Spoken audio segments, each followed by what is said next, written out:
Hello and welcome to the Unshaved and Unfiltered episodes of the No Shave Man Cave. Today we have a special guest host, I guess,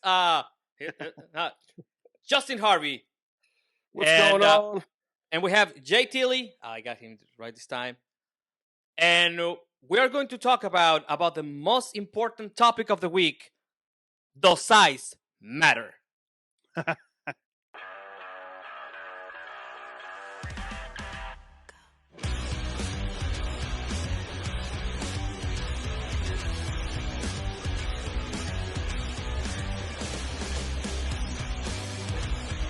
Hello and welcome to the No Shave Man Cave. Again, I have here Justin Harvey coming to the save today, and Jay Tilly on the other side. Come on, guys, say hi to our subscribers. Go ahead, Justin. I'll let you go first. No, there you go. What's cracking? Thanks for having me, guys. Look, I stopped shaving this morning. I figured they'll let this grow. It's coming in. It's not the full. It's not like what Jay Tilly's got going on over there. I gotta get that I'm little not even part of going. this. I gotta get. I'm not even in this conversation here, bro. I spent the whole time looking like you, and so and for everyone who's ever watched my old podcast, Mass Bats and Mayhem, it's a Lucha Underground podcast. Did it for 8 years. I know a little something about wrestling, so I'm glad to be here and chopping it up with my man Jay Tilly and my man the El Editor. Is that your gimmick name? Is that your gimmick? Yeah, that's what people call me. So I guess that's what's gonna be. So. He's slicing it up like Dexter, like a mass murderer. He's just cutting it all up, right? Yeah, it happened organically. So I never meant for it to be my name. This is a weird story. I just thought it was a funny thing to do, like in the comics, they will put like the asterisk, and the editor says, "Go to comic book, Superman number 35," yep. Right? And it became a thing. So, yeah. All right, El Editor. Well, you told me to come by. You told me to swing through for some hot takes, and boy, I sure got them. I'm the heel with appeal, man. I'll let it all fly. You just let me know what the questions are, and I will throw down.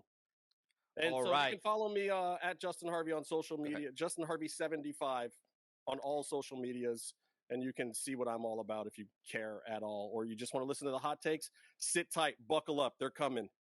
Well, thank you for being here. Now, Jay Tilly, go ahead, man. Talk to the people. Hey, it's Jay Tilly.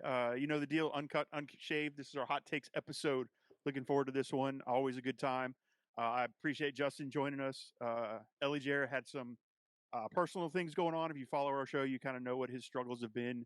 Let's just say they're not going well right now. So shout out to him. Thoughts and prayers to his family. Really appreciate Justin stepping in to cover down, and Ellie Jarrett will be back when he is ready. Thank you. Yes, our heart goes to Ellie Jarrett. We'll talk about that at the end of the show. Well, we usually start this by a coin flip. Coin toss. This is what the things come out. Anyways, but since we have a guest, we are going to allow him to go first.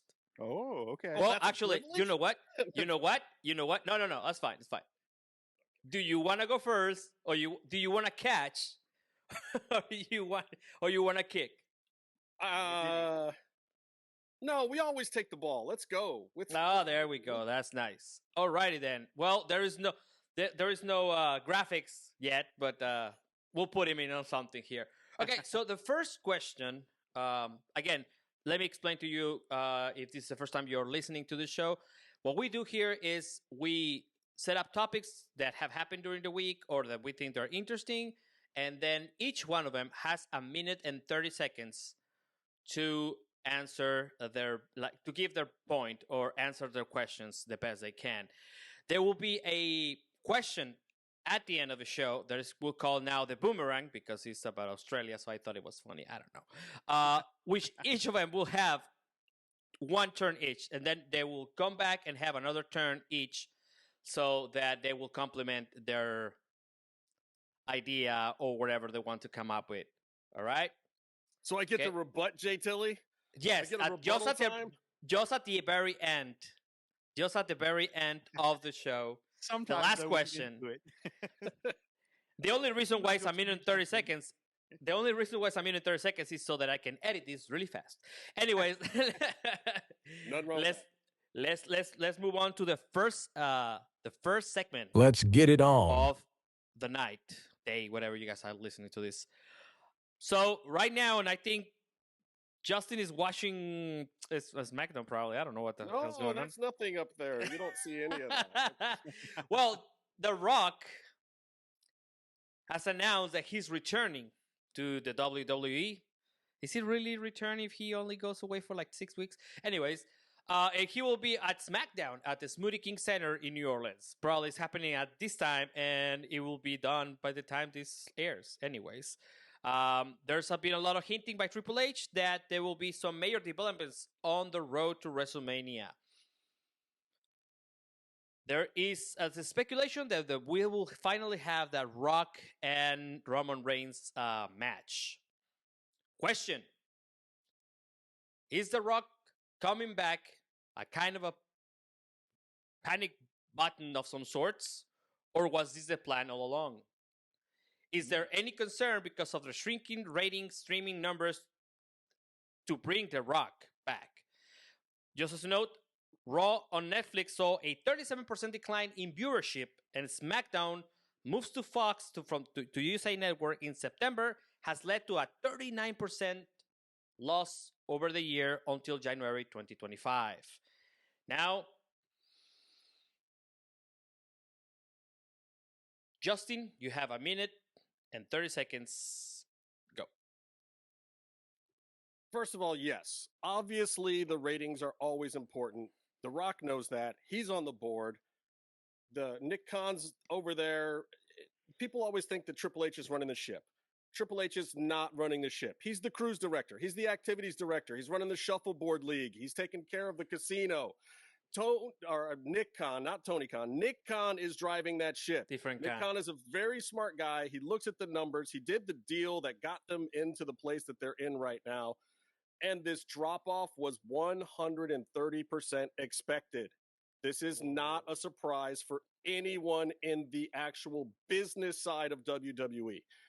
And bringing The Rock in at this point in time, this is about the time that Rock interjected himself last year. We had the Royal Rumble, and everyone's going, okay, well, why the hell did we have all these winners and this, that, and the other thing if The Rock was just going to show up? Because The Rock doesn't necessarily know that he can show up all the time.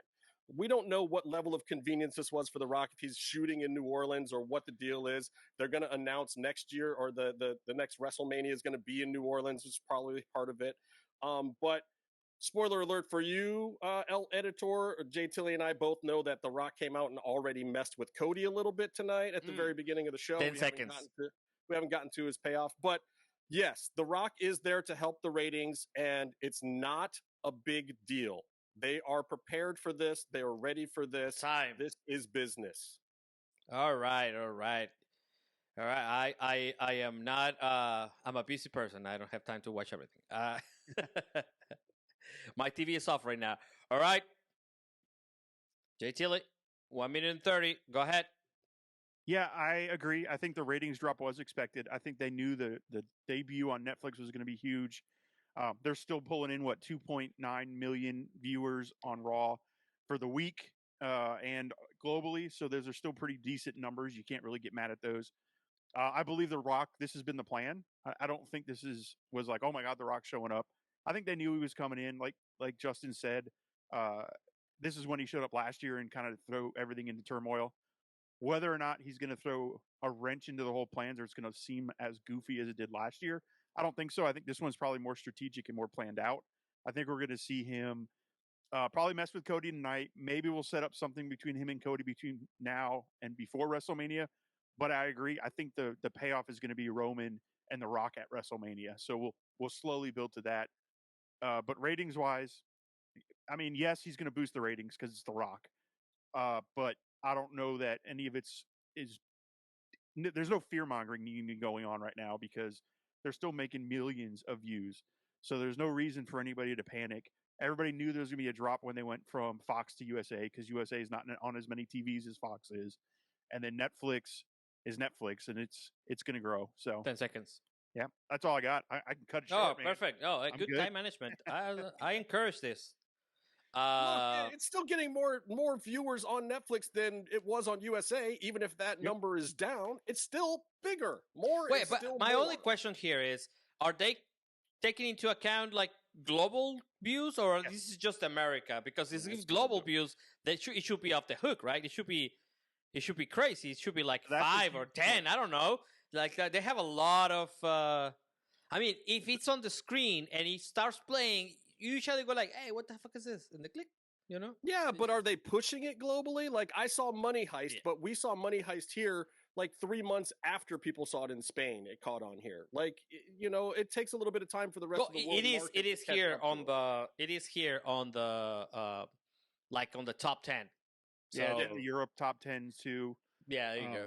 See, we use VPNs to circumvent ads. I don't want But other countries might still be catching up. I think it accounts for the extra million viewers that they're getting right now. Right. Yeah, to get another 2 or 3 million, it might take a little time. All right. Okay, good stuff. Now we're going to go to our second segment. This is, apparently now shows there's no competition, but there is competition. So we had AEW Grand Slam happening in Australia, and they were not at the same time. In reality, they were not at the same time because you had the NBA All-Star game that preempted the show, so the show actually started like at 10:30 in the East Coast. I'm assuming, but then you had Vengeance Day as well, right? So, which event do you consider that had a bigger impact afterwards? And do these kind of events head-to-head benefit the fans, or are they a negative experience because, you need to have 2 TV sets, right? So we're going to start with Justin first. Go ahead. 1 minute and 30 starting now. Look, it's simple. Like, I'm a product of the Monday Night Wars. 2 things head-to-head is fine. We have DVRs. We have all these streaming services. It's totally fine. It's going to happen. There's wrestling on almost every night of the week. And when this Tubi show starts, and now you got this Sunday night on A&E with WWE, and who knows what Ring of Honor might do next. Like, look, stuff is going to be head-to-head. Get used to it. And I watched the NBA over all of them. I was like, I kind of want to watch the All-Star Slam Dunk contest this year, see what's going on. I did too. I will say this, though. I think that TK is smart to be holding back on releasing some of these times that he's doing stuff. I think that WWE needs to release their events first so that hopefully he's only getting counter-programmed with a house show and not a pay-per-view or a bigger event. That's just smart. For my money, after watching both, I thought that Grand Slam was a little more I thought that it contributed more to the zeitgeist of overall wrestling history than Vengeance Day did, but Vengeance Day was a very good pay-per-view. And NXT is great. The sad news is I think that AEW is really in competition with NXT these days, and that the main brands over at WWE have clearly surpassed them and doubled them up, which is fine. I know some people over at Warner Brothers Discovery. 10 seconds. People, and they're fine with the numbers that AEW is getting. They never expected more than 500s. So everybody who's in a panic about AEW going away, this, that, and the other thing, you're wrong. They're fine. They were always supposed to be number 2. Time. Yeah. Numbers are fine. People need to stop freaking out. Yep. Jay Tilly, 1 minute and 30. Go ahead. Yeah, I think we talked about it in the last Hot Take show, the head-to-head. Yes, I think it's funny that WWE says they're not competition and then specifically starts programming right up against them. But it's like you said, same thing, right? Monday Night Wars was where I was watching and I was enjoying both shows, and I would have to like VHS tape one of them on another TV so I could watch it because we didn't have DVRs back then. For those of you young kids, the VHS tape's a little black. Never mind. Look it up, Google it. But we lost them already. Yeah, they were like, whatever. They're like, Monday Night Wars, what's that? But I think it's always good for business to have a competition. As far as which show I thought was better, it's no secret I don't watch a lot of NXT. I've been just now getting turned on to it because you and Ellie Jarrett have been telling me like the women's division is really good. So I did watch the 4-way match. It was fantastic. I mean, obviously Stephanie and Julia, I've followed them for a long time, so I was already vested in that one. And Yeah, I mean, it was a good match, but I think Grand Slam was better from top to bottom. I think it dominated the media more, but not necessarily for for everything that happened in Positive. the ring. Well, in the ring, but we'll talk about the ring later. However, it's funny though. 10 We talk seconds. about wrestling, and Michael Cole, I think it was, just said something recently that they do not look at WWE as a wrestling company anymore. It is a sports entertainment company, and it went to Netflix to tell Time. stories, not to have wrestling. Yeah, I think the actual quote was, "We are a story-driven company." First. Yep. That was the actual quote. Something like that. Yeah. Yeah. I thought, personal opinion here for the editor. I actually watched both shows as they were happening.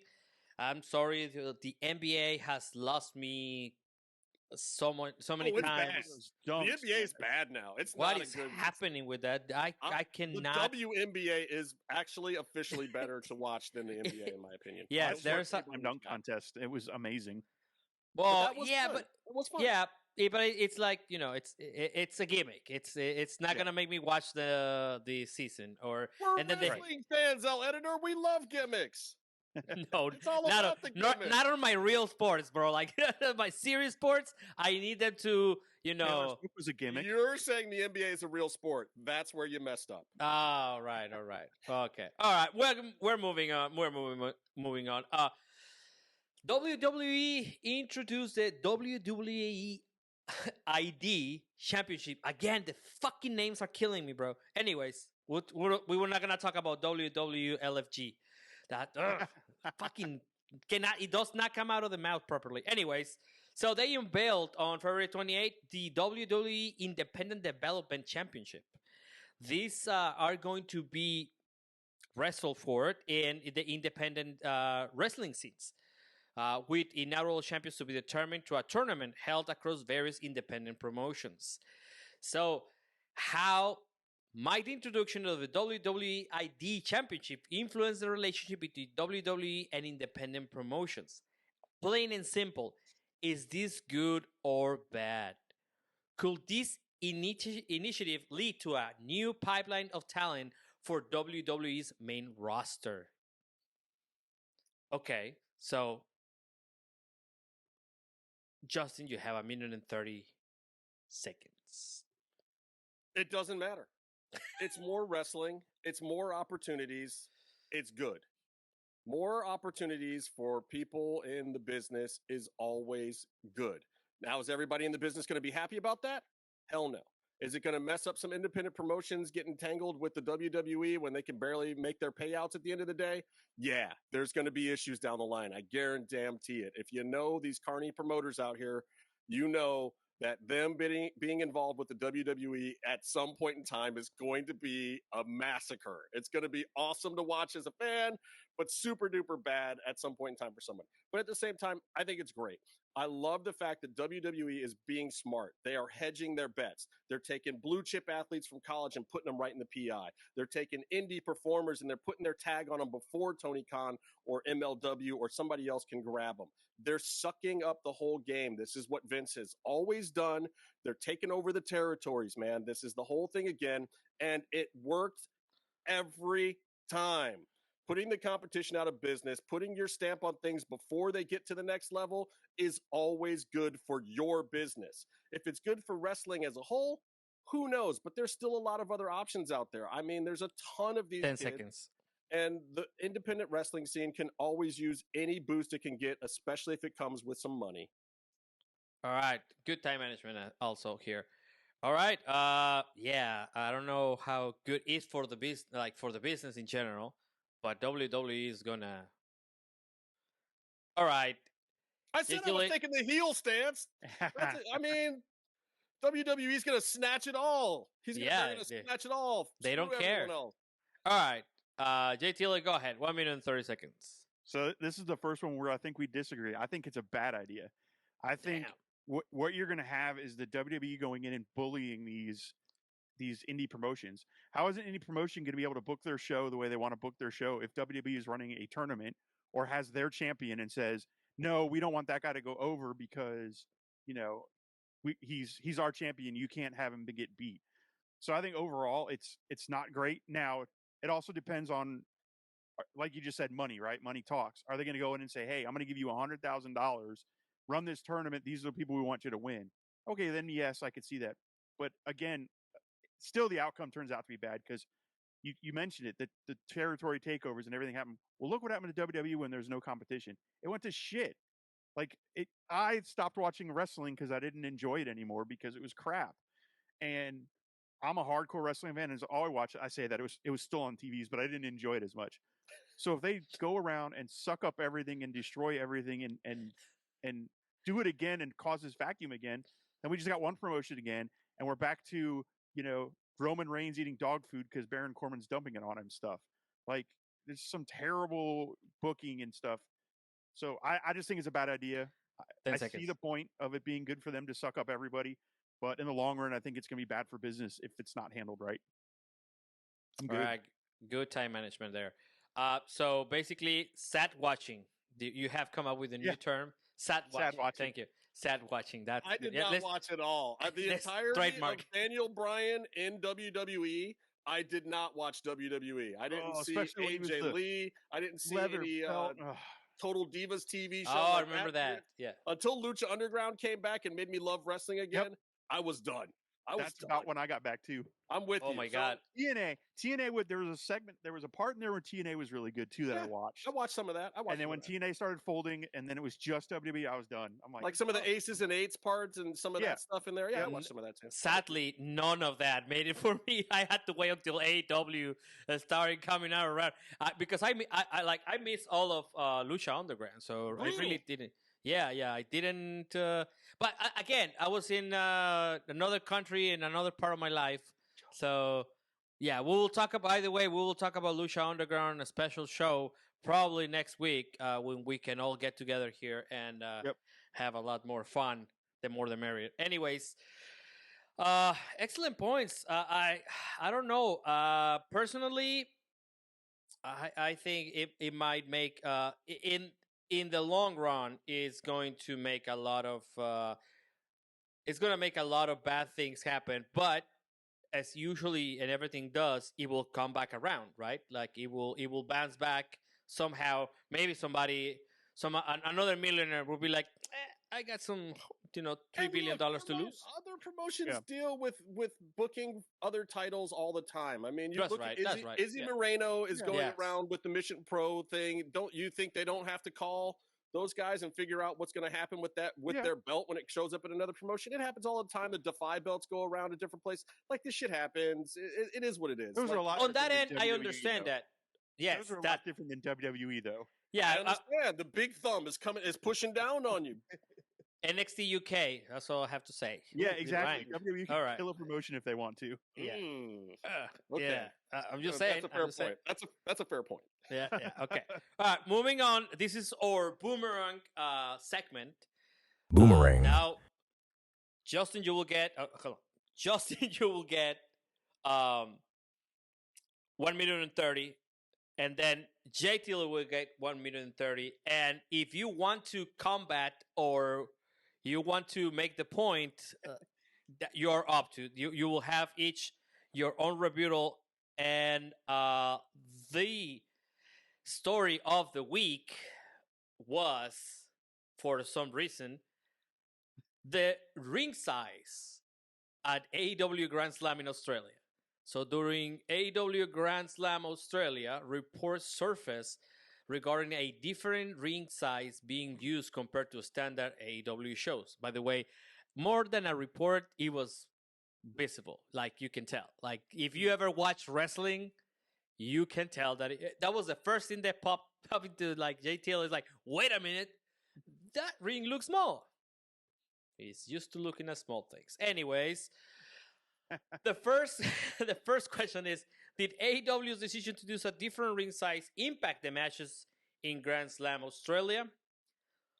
Does the ring size play a crucial role in how wrestling adjusts their in-ring styles and performance? How do fans perceive the variation in ring sizes, and does it enhance or detract from the viewing experience?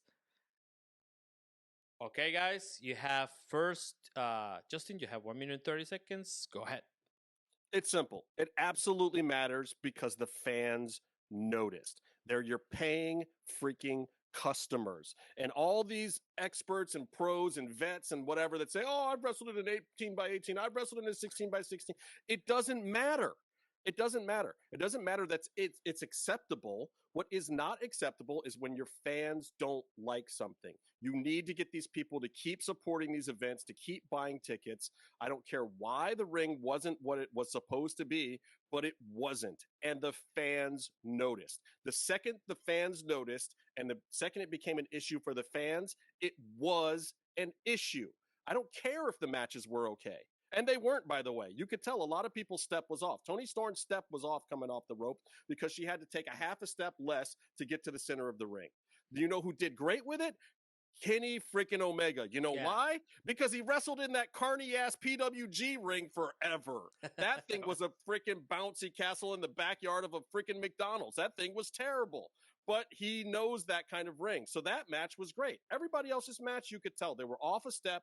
And the fans noticed. I don't know if Buddy twisting his ankle was really because of the carny ring or not. Doesn't matter. Kyle Fletcher's buddies are heroes for bringing that ring and saving the show. But at the same time, if your fans notice, if the paying customer has an issue, then you have an issue. Period. All right. Jay Tilly, go ahead. 1 minute and 30. Yeah, so your three big, New Japan, AEW, and WWE all use a 20-foot ring. Most every other promotion uses the 18-foot, including Ring of Honor. Theirs is an 18-foot ring. I don't think the ring size was as big of a deal. It was the cheapness looking of the ring. Like, the bounciness was really, that's what I noticed. I mean, I text you guys, I'm like, is that really bouncy or is that me? And so that I noticed. And then even the mat, if you look at the mat, you can see like the canvas didn't line up right. Like they were just, it didn't look right. I think the biggest travesty of it all, not necessarily the ring size, which is what got blown up and out of proportion and everybody's screaming and yelling about it. I think the biggest issue is, why wasn't AEW planning for this? Like, why did Kyle Fletcher have to last minute get some buddies to do and set up a ring? Like, they should have pre-planned this. I'm not saying they shipped their whole ring over, right? That's probably astronomically costing, but get a better ring. Like, there had to have been a better promotion in the area that could have given them a ring, or have their ring guys work on it and maybe not look as janky as it did. I mean, did it subtract from my viewing pleasure? No, other than that one comment where I'm like, he sure bounced more than normal. That was it. I still enjoyed the show. I did catch the little missteps here and there, but I see those in the 20-foot ring too sometimes from Mariah May and Toni Storm and Kyle Fletcher and Will Ospreay. Like, it happened. 10 seconds. So it didn't strike me as that big of a deal, other than just it didn't look right. All right, time good.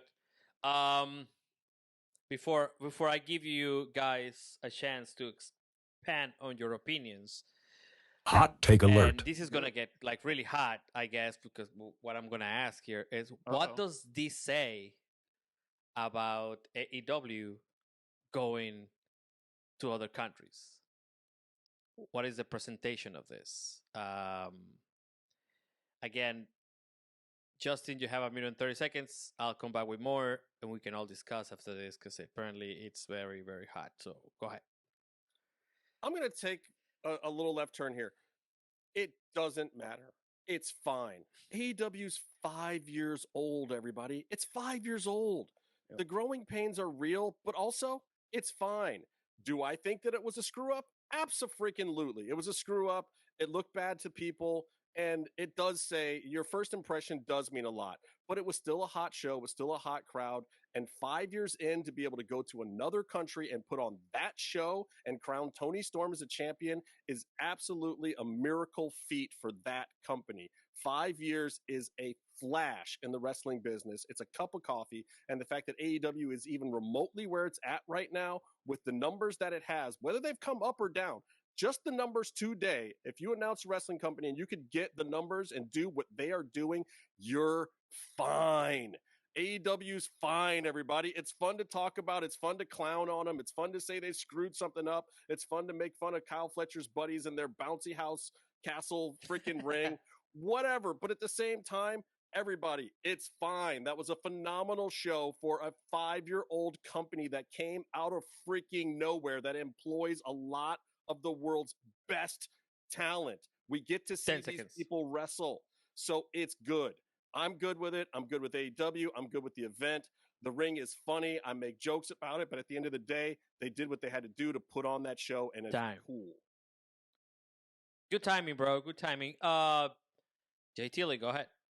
Hey, you hit the nail on the head. They're only 5 years old. By the way, that means they've been around longer than WCW was. So Eric Bischoff and all his hot takes can shove it because they've outlasted them.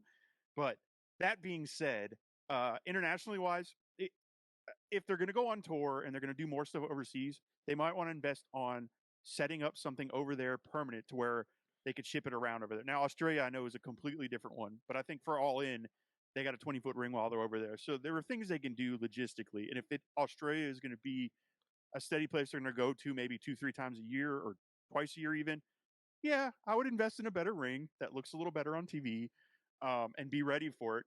Whether it's 18-foot or 20-foot, I don't think that matters. I think it's all – I think they're fine. Like you said, they're fine. The AEW is not going anywhere. And for all those people that watch our videos and purposely give us a down because you don't like that we like AEW, I'm sorry, but it's okay. Man, you'd be surprised. Anytime we talk about AEW, boop, dislike. So I love WE too. Like, I'm sure they've used 18-foot rings somewhere in the past too that we could go find. But like you said, 5 years old. Like, they're 5 years old and they're traveling the world. They're doing fine in the ratings. They've got a streaming deal that's only going to improve over the next few years as they prove themselves on HBO.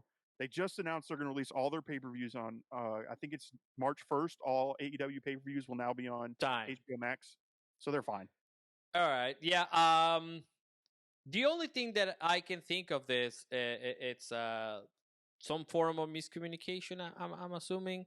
Because, even a company, how much is a ring? Like $20K? Like, I have no idea. Yeah, I think like a ring right now, it's like $11,000. That's what I'm looking at right now. For the AEW ring, it's a little higher. It's a little better stuff. The ring steps, the poles are a little bit different. It's not your indie show ring. But by the way, it took WWE 20 years to get different rings placed all over the globe so that they can have rings nearby for all of their shows. Like WWE used to have similar problems to this where they either had to time everything out well to get their rings shipped to overseas shows, or they had to rent rings. Now, given for them, it was a little bit better because most of those were house shows and they weren't televised. So if they had a carny-ass ring, it wasn't a big deal. But literally, that was one of the things the company strived for. So now they have one in Germany. They have one in England. They have one in Northern Africa. They have one in Asia. They have rings that they can bring to their shows, people. But how long has WWE been around, folks? Right. Longer than 5 years. I'm sorry, Tony Khan, as rich as he is, hasn't had a chance to plop rings into a storage spot all over the world yet. Give the guy a couple of days to figure it out. He'll get it. No. I mean, you have to err in order to learn, right? That's and that's exactly it. Yeah. That's the one thing I'll say about Tony Khan is I guarantee you he saw those comments, and I bet you next time I go to Australia, the ring doesn't look as janky. Like, and Tony, I bet he already the comments, guys. Tony, 2 rings over there. Yeah, he's already got a ring on its way. He may have bought a portion of Melbourne just to have rings. Like like they did a ring manufacturing company now. Like they did with the shirts. Remember when they bought the shirt company that made CM Punk's shirt? Remember that in Chicago? Yeah. They just bought the company because they were making so many shirts for them. Yes. So now he's got 15 undersized ring makers all working their little fingers off in Australia. No, I thought. I mean, I've noticed, but I couldn't care because I was looking about that first match, and that first match it was really like pay-per-view level kind of shit that you usually get. I think that there is also a need to peak on something, and that's fine. I mean, it's fine too because we're talking about it like 1 week later, but there's always this need to peak on stuff to make headlines and all that stuff, and that's okay. It's part of this business. Everybody that is involved knows that, that that's the thing that comes with it. But also, Yeah, I think it was it was a little bit too distracting to the actual things that were happening, and there was a lot of cool things that were happening on the week that people were just like. Well, speaking of cool things, you didn't ask about Ricky Saints. You didn't ask about the name change from Ricky Starks to Ricky Saints. I thought that one was coming for sure. Oh God. Okay, guys. You guys want to go for another one? All right. Hot take alert. So on this past episode of NXT, we had Ricky Starks until then come out to the show and sign a contract, and then we found out during that his name was going to be Ricky Saints.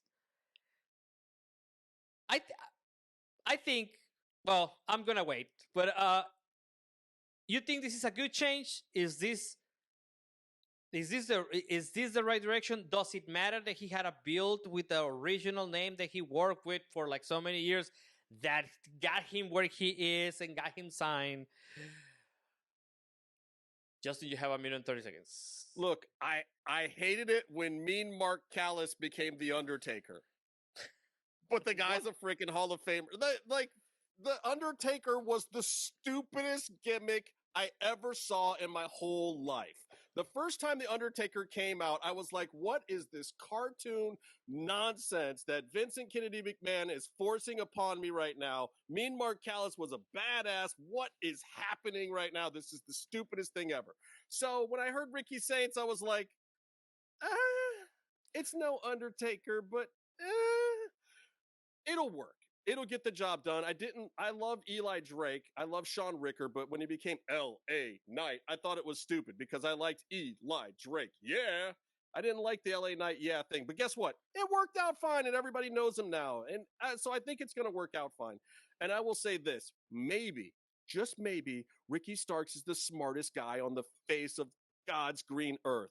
Because maybe he knows that right now The Rock is going to start talking about doing WrestleMania in New Orleans. And maybe, just maybe, being from New Orleans and going to the smaller brand, this guy is thinking about getting himself on the big card for a big event by changing his name to The Saint, Ricky Saints. Just saying, might have been a smart idea. All right, time. All right, JT Lee, go ahead. 1:30 seconds. Yeah, I don't care. I mean, he went from Ricky Starks to Ricky Saints. So what? You talked about the Undertaker. I'll go even one more recent. Walter going to Gunther. Oh, we all hated Gunther's name, but now, I had to go. Shit, what was his name first? I couldn't. It's so much better now. So much better. Right. We love Gunther now, and I mean, I like Walter too. But it happens. It's pro wrestling. It happens. It's not a bad thing because also what that can mean is if he decides to leave WWE, he still owns his Ricky Starks name.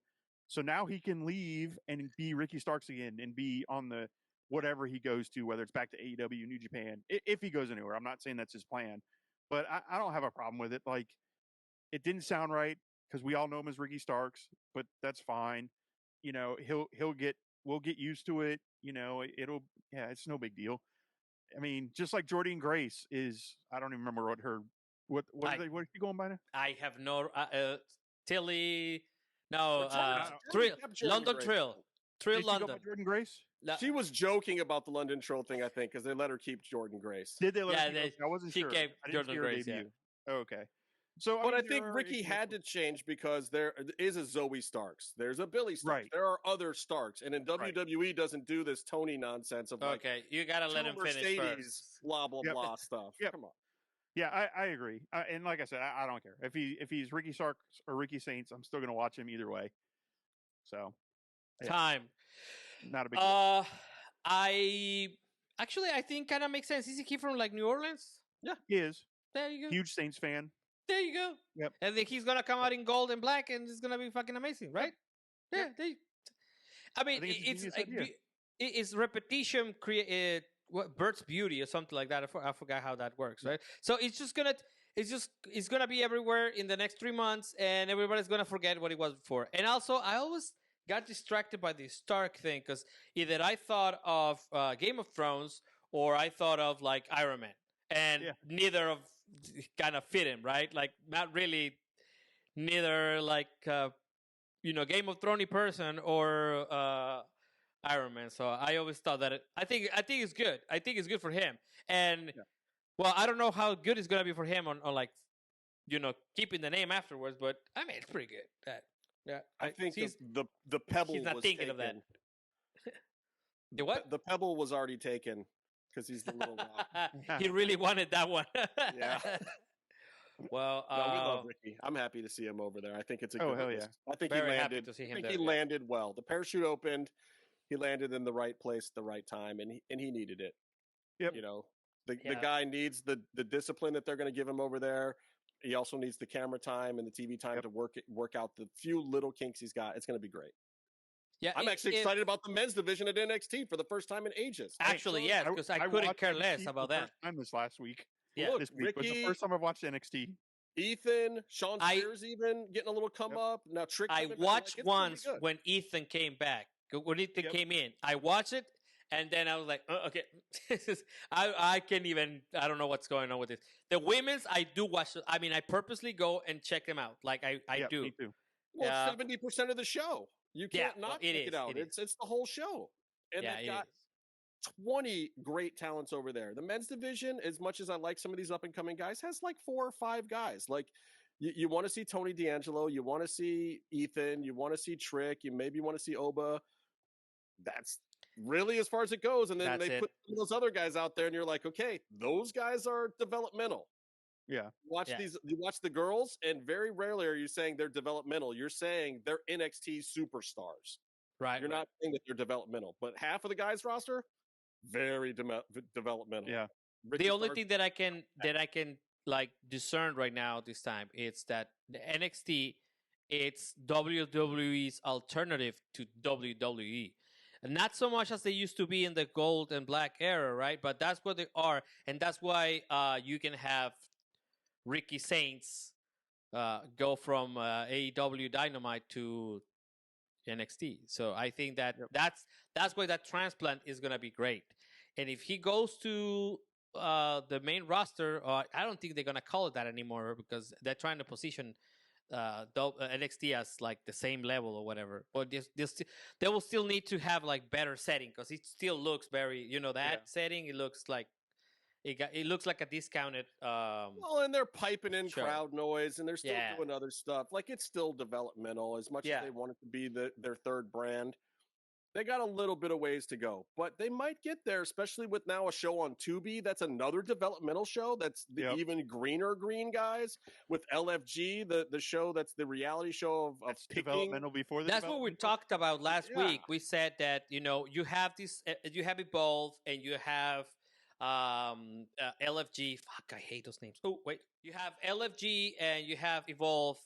And now, so you have that base. That's the bottom.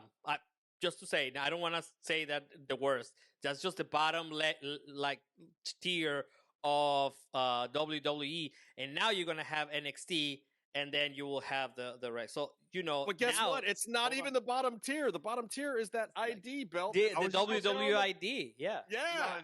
Do you not think that WWE is not going to go, hey, let's make a WWE ID show? And I guarantee you, we're going to see either a YouTube show or another Tubi show that'll be half hour maybe. That's going to be the ID championship defending or the tournament.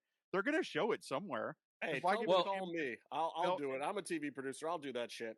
I don't know if I don't know if I'm going to put this.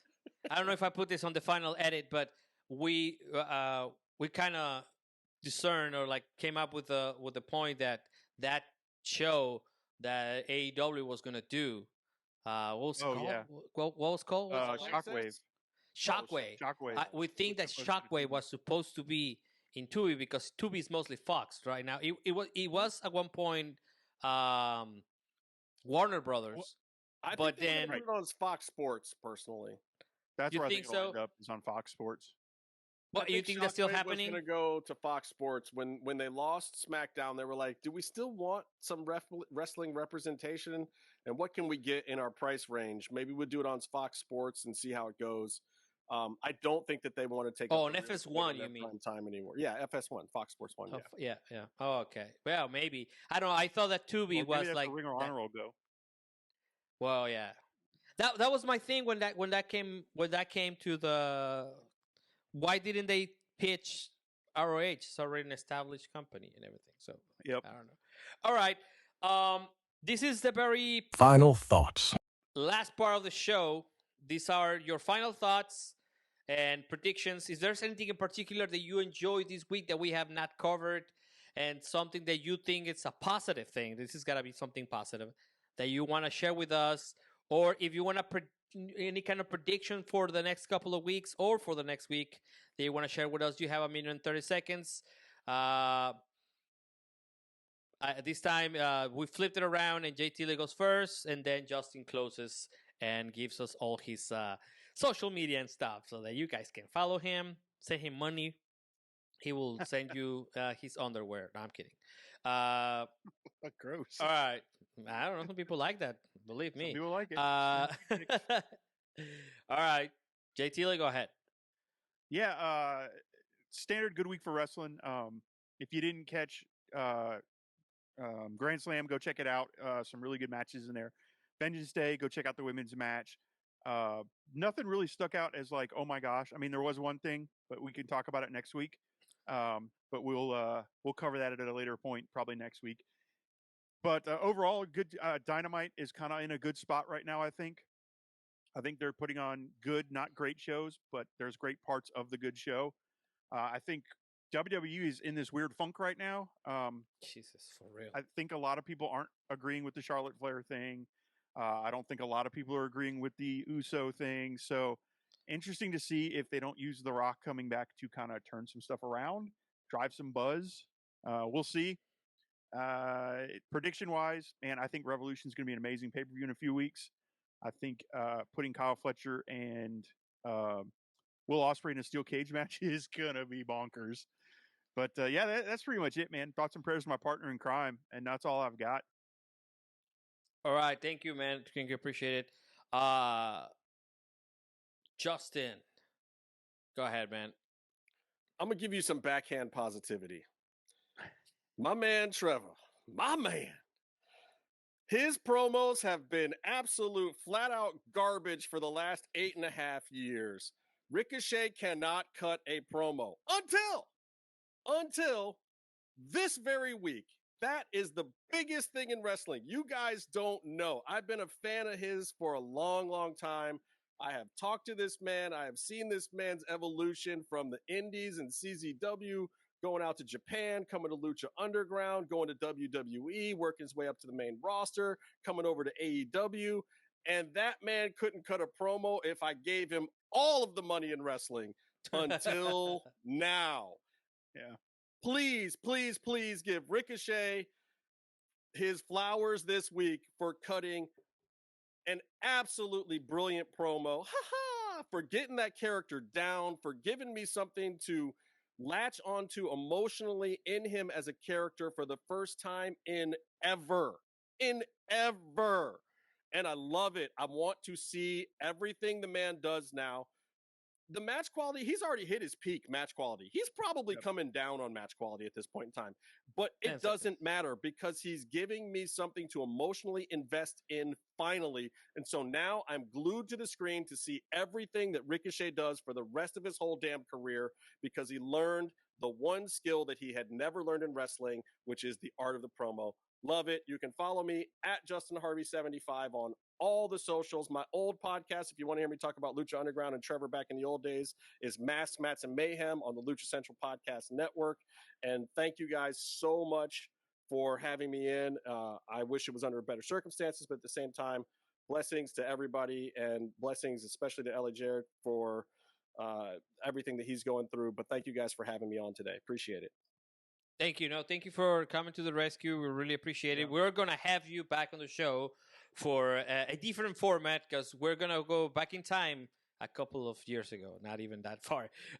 And we're going to talk about what is this, the No Shave Man Cave original passion, Lucha Underground. We're going to talk about, we're going to go talk about different moments in Lucha Underground. I'm going to start watching it because you guys scolded me kind of earlier because I haven't watched it. I only watched the Thunder Rosa stuff, like really. That's and maybe the Penta stuff too. Then there was no Thunder Rosa stuff in Lucha Underground, my friend. It was Cobra Moon. Well, Cobra Moon, yeah, whatever. Trios champion, Cobra Moon. Trios champion, yeah. Oh my god. Anyways, we're gonna watch that. We're gonna go along. We're just gonna go down in memory lane, and it seems like it was a pretty fun. I have a couple of things that I have personally to tell you, but I will leave it for the show because it is a Mexican thing. You guys will understand later. Anyways, yeah, it is. But anyways, thank you very much for tuning in. Thank you very much, Justin, for being here. Our thoughts and prayers and all full heart is with Elijah. Brother, we love you and we're with you. And this show is dedicated to you because you have created this with us, and it's amazing. Be back soon, bro. We really need you. All right. Yep. Take care.